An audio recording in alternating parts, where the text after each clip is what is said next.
Hello students, in this presentation we will discuss about the multidisciplinary nature of environmental studies. मतलब हम इस presentation में ये पढ़ेंगे कि क्या क्या डिसिप्लिन्स हैं एनवायरमेंट से रिलेटेड और नेचर से रिलेटेड। तो यहाँ पर हम वही वन बाय वन डिस्कस करेंगे। तो जो फील्ड है हमारी एनवायरमेंट की, in this field the study has been develop from the consolidated use of the various disciplines, यानी कि जो भी वेरियस डिसिप्लिन्स हैं और उनसे इन्वॉल्व होने वाले जो ancient philosophical matters and related to the human beings that we will discuss one by one.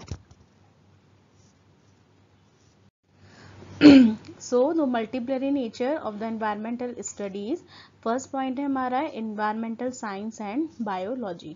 तो जो environment science है और biology में क्या कोरिलेशन है वो हम यहाँ पर स्टडी करेंगे। तो biology means we all know कि biology means होता है लाइफ। तो जो भी लिविंग ऑर्गेनिज्म है या जो लाइफ है, life of the supreme environmental concern, या कुछ ऐसी केमिकल स्पीशीज हैं या जितने भी माइक्रो ऑर्गेनिज्म है लाइफ इस अर्थ पर, जो भी लिविंग ह्यूमन बींग्स हैं या जो क्रिएचर्स हैं, माइक्रो ऑर्गेनिज्म है इस नेचर में, उससे रिलेटेड हम इसकी बात करेंगे और उनके बीच में क्या कोरिलेशन है। Next is environmental science and physics. तो फिजिक्स और इन्वायरमेंटल साइंस का कोरिलेशन हम यहाँ पे देखेंगे, जैसे कि कुछ एप्लीकेशंस होती हैं फिजिक्स की, जैसे evolution of the energy saving green materials है, या फिर क्वालिटी ऑफ द लाइफ को भी अगर हम इन्हांस कर सकें by the use of physics science, या फिर इन जनरेटिंग टेक्नोलॉजिकल इनोवेशंस, या फिर लाइफ स्टाइल को अगर हम किसी तरीके से चेंज करें। So this we will discuss and explain in the next slide. Next is environmental science and chemistry, यानी कि हम एनवायरमेंटल साइंस और यहाँ पर केमिस्ट्री को कोरिलेट करेंगे। उसको बोला गया एनवायरमेंटल साइंस और केमिस्ट्री। तो कुछ ऐसे सोर्सेज हैं defined as the study of the sources, जैसे इफेक्ट्स हैं, मूवमेंट हैं, रिएक्शंस हैं, and then providence of the chemical species like in water, air and soil, and the impact of the technology upon them. क्या क्या उसका impact है हमारी technology पर, और कैसे जो केमिस्ट्रिकल रेडिकल्स हैं वो कैसे हमें चैलेंज करते हैं, जो एटम्स हैं, मॉलिक्यूल्स हैं या आयंस हैं, वो कैसे हमारी लाइफ को कैसे इफेक्ट कर रहे हैं। So that we will discuss in the next slide in detail. Next point है हमारा environmental science and sociology.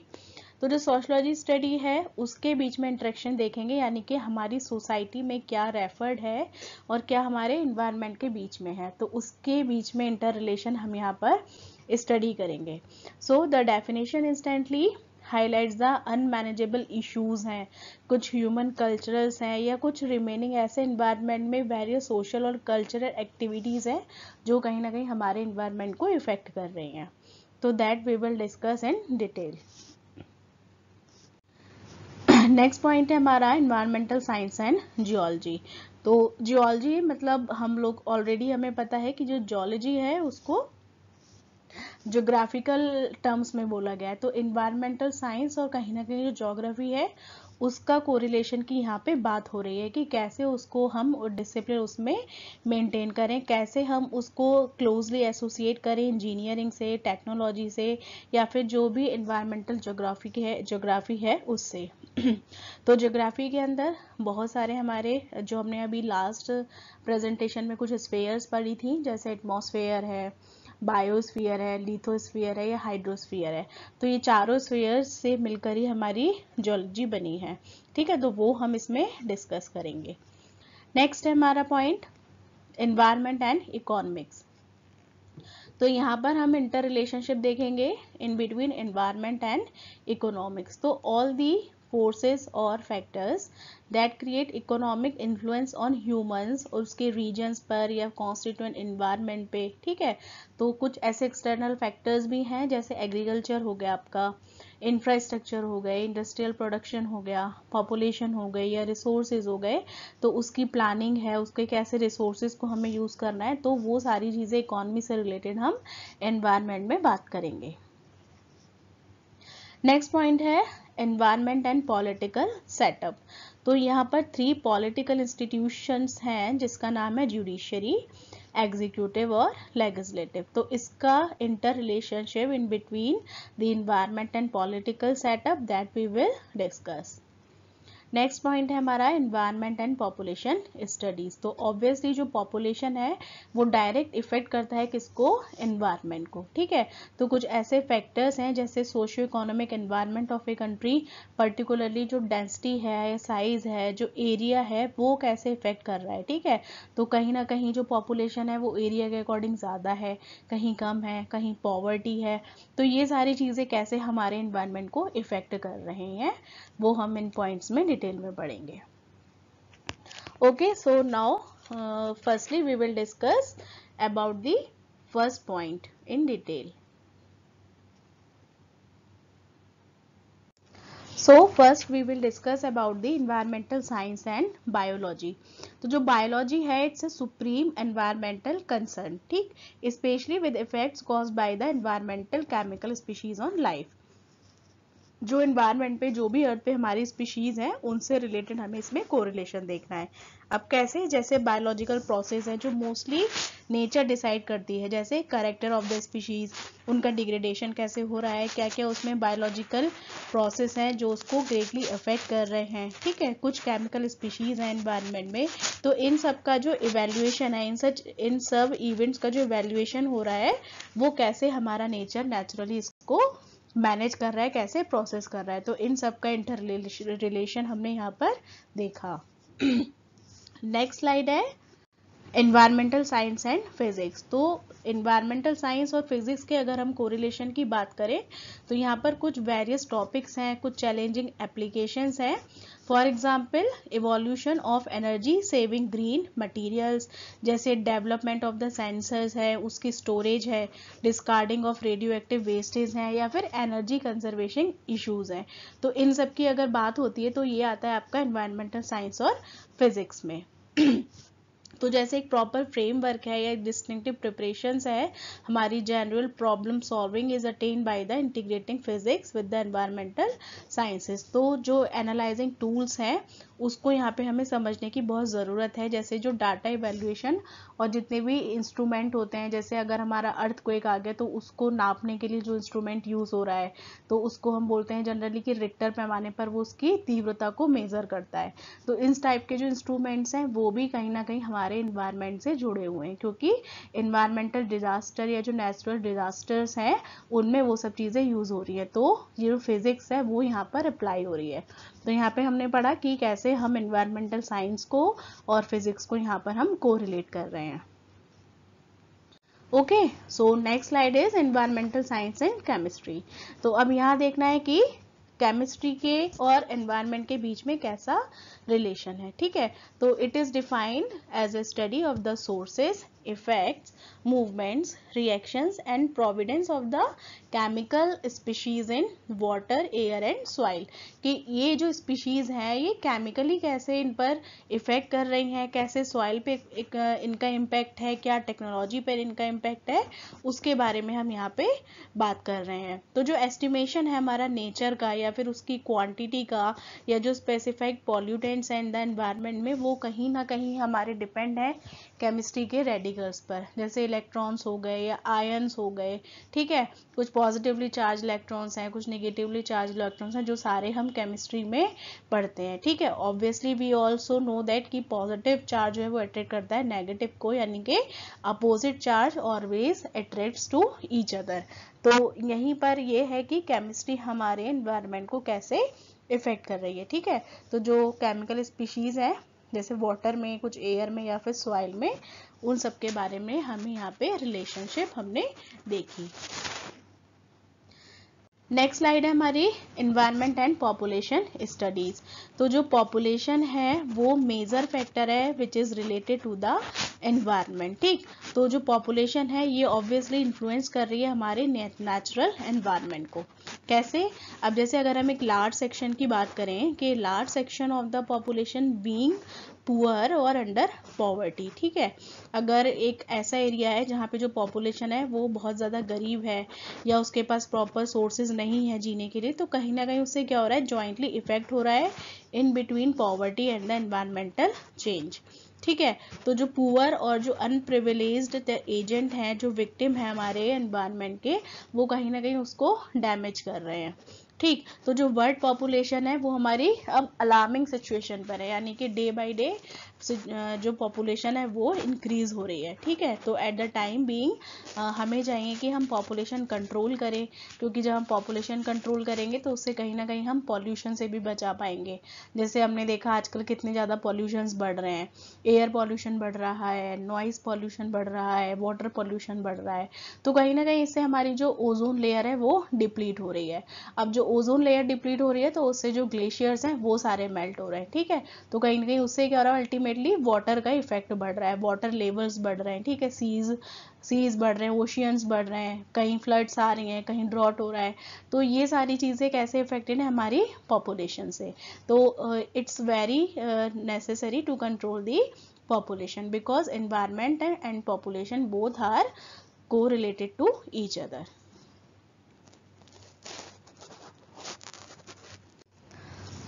So in this slide we will discuss about the constituents of environment studies. तो first point है यहाँ पे environmental management, second is environmental engineering and third is environmental studies. तो जो environmental management है, हमें चाहिए कि कैसे हम इन्वायरमेंट को मैनेज करके चलें, कैसे उसके सब डिवीज़न को हमें मैनेज करना है, कैसे हम उसके फ्रेमवर्क बनाएं, कैसे हम लोगों को अवेयर करें कि हम अपने एनवायरनमेंट को प्रोटेक्ट कर सकें। और जितने भी होने वाले हमारे पॉल्यूशंस हैं, जैसे मैंने अभी लास्ट स्लाइड में डिस्कस किया कि एयर पॉल्यूशन बढ़ रहा है, वाटर पॉल्यूशन बढ़ रहा है या नॉइज पॉल्यूशन बढ़ रहा है, उसको हम कैसे ओवरकम कर सकते हैं। ठीक है, तो ये सारे स्टैंडर्ड पैरामीटर्स हैं। कुछ हमें मीटिंग्स कंडक्ट करानी चाहिए, एनवायरनमेंट से रिलेटेड लोगों को अवेयर करना चाहिए और उसको हमें मैनेज करना चाहिए, इसलिए इसका नाम है एनवायरमेंटल मैनेजमेंट। नेक्स्ट पॉइंट है हमारा एनवायरमेंटल इंजीनियरिंग। ठीक है, तो इन्वायरमेंटल इंजीनियरिंग में हम क्या पढ़ते हैं कि it's a section of the environmental studies, जिससे हमें क्या पता चल रहा है कि टेक्निकल प्रोसेस क्या क्या एंगेज हो रहा है उसमें for the improvement and the environmental quality of the protection of the environment. कैसे हम उसको प्रोटेक्ट कर सकते हैं, कैसे उसको इम्प्रूव कर सकते हैं कि हम उसकी क्वालिटी को इम्प्रूव कर सकें, लेकिन जो हमारे हार्मफुल इफेक्ट हैं और कुछ ऐसी एक्टिविटीज़ हैं उसको हम डिग्रेड कर सकें, उसको हम दबा सकें। तो हमें कुछ ऐसे मैनेजमेंट कुछ ऐसे हमें इंजीनियरिंग मेथड्स कुछ हमें अपने एनवायरमेंटल साइंस में एप्लीकेबल करने चाहिए, जिससे कि हम उसकी क्वालिटी को इम्प्रूव कर सकें।